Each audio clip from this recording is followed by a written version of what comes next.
A menos de 1 metro do ouro. O hábito de abandonar tudo quando se é atingido por uma derrota temporária é uma das causas mais comuns de fracasso. Todo mundo comete tal erro uma vez ou outra. Na época da corrida para o oeste, um tio de Dub foi tomado pela febre do ouro e partiu, decidido a cavar e enriquecer.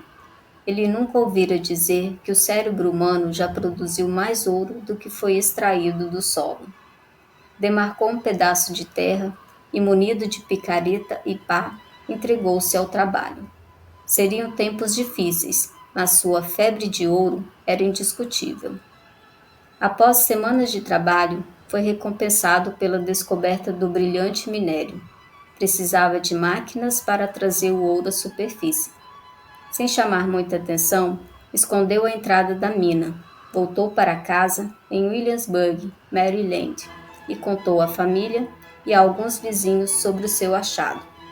Eles se juntaram e conseguiram dinheiro suficiente para a compra e o transporte da maquinaria necessária. Então, tio e sobrinho Dub voltaram à mina. O primeiro vagão de minério foi extraído e enviado a uma fundição. Os resultados comprovaram que aquela era uma das mais ricas minas do Colorado. Mais alguns vagões e todas as dívidas seriam pagas. Viria então o grande sucesso financeiro. À medida que a perfuração se aprofundava, as esperanças de Dub e de seu tio chegavam às alturas. Foi quando algo aconteceu. O veio de ouro desapareceu. Chegaram ao fim do arco-íris e o pote de ouro não estava mais lá. Perfuraram desesperadamente, tentando reencontrar o filão. Tudo em vão. Finalmente, decidiram desistir. Vender a maquinaria para um comerciante de ferro velho por algumas centenas de dólares e tomaram o trem para casa. Mas aquele comerciante de ferro velho não era nada bobo.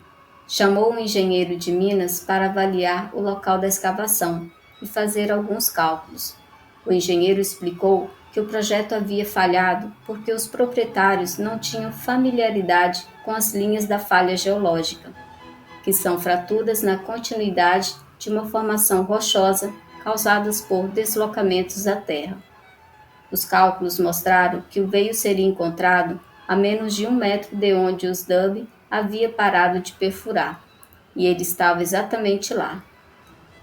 O proprietário do ferro velho tirou da mina milhões de dólares em minério, porque foi sábio o bastante para procurar o conselho de um especialista antes de desistir.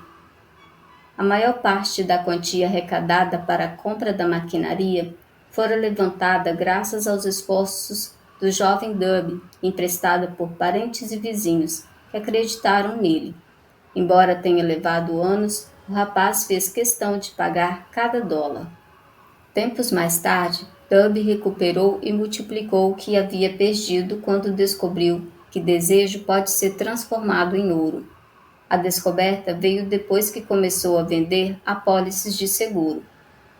Lembrando que havia perdido uma imensa fortuna por desistir a menos de 1 metro do ouro, Dub aproveitou a experiência no novo trabalho, dizendo simplesmente a si mesmo: parei a menos de 1 metro do ouro, mas nunca vou desistir se as pessoas responderem negativamente à minha oferta de um seguro. Dub passou a fazer parte de um pequeno grupo, menos de 50 homens, que vendia anualmente mais de US$ 1 milhão em seguros de vida. A razão de sua persistência foi a lição que aprendeu com a desistência nos negócios de mineração. Ninguém está livre de, antes de alcançar o sucesso, sofrer derrotas temporárias e talvez até fracassos. Nesses casos, a reação mais comum é desistir. É o que a maioria faz. Mais de 500 homens, entre os mais bem-sucedidos dos Estados Unidos, disseram que seu maior sucesso chegou logo depois de uma derrota. O fracasso é um embusteiro astucioso, com um aguçado senso de ironia. Sente grande prazer em fazer tropeçar quem está a um passo do sucesso. Olá, ouvinte! Nesse tópico, vemos que o tio de Derby, assim como Burns, tomou uma decisão munida de desejo ardente e foi atrás do seu sonho. Ele tinha certeza do que realmente queria. mas sabemos que o seu poder de decisão não foi suficiente para que alcançasse êxito. Nos tempos atuais, também ouvimos vários casos parecidos de pessoas que começaram com muita garra e, mesmo assim, acabaram falhando. Isso nos leva a questionar o porquê de várias pessoas falharem mesmo com essas qualidades.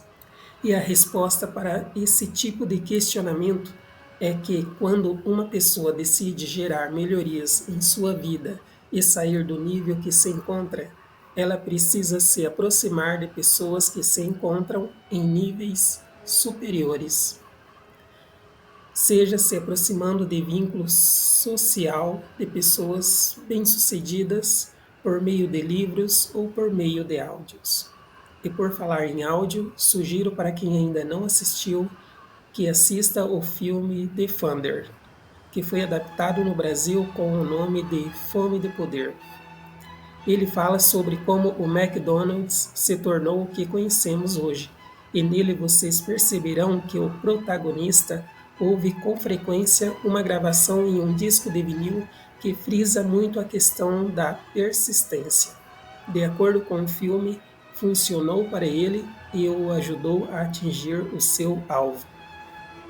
Mas esclarecendo por que pessoas com propósitos definidos também fracassam, um dos fatores é pelo fato de que elas simplesmente se encontram desconectadas da frequência exata da transformação. Pensa comigo. Imagina com quantas pessoas fracassadas o tio de Derby se relacionou antes da decisão de garimpar ouro. Quando ele realmente encontrou o primeiro veio, olha o que ele fez de imediato. Foi buscar apoio e financiamento com os vizinhos, amigos e parentes que praticamente eram pessoas que viviam na mesma frequência que ele, ou seja, classe média baixa e sem conhecimento no setor. Agora vejamos o que fez o proprietário do ferro velho. Por possuir mais experiência com o empreendedorismo e se encontrar em um nível superior ao do tio de Derby, sabia que era necessário paciência e conhecimento técnico sobre o novo negócio. Sendo assim, não perdeu tempo e procurou ouvir um especialista sobre o assunto. Ou seja, não tem como você mudar de nível social convivendo com as mesmas pessoas que estão no mesmo nível intelectual, social e financeiro que o seu. Sendo assim, quando escolher crescer em alguma área, procure se espelhar e, se possível, se aproximar de pessoas que se encontram no nível que pretende alcançar. Na pior das hipóteses, você tem a possibilidade de comprar um livro de alguém que já chegou lá, ou até mesmo que já tenha passado por essa experiência. Aí basta que entre de cabeça no livro e não desista até que alcance o seu objetivo.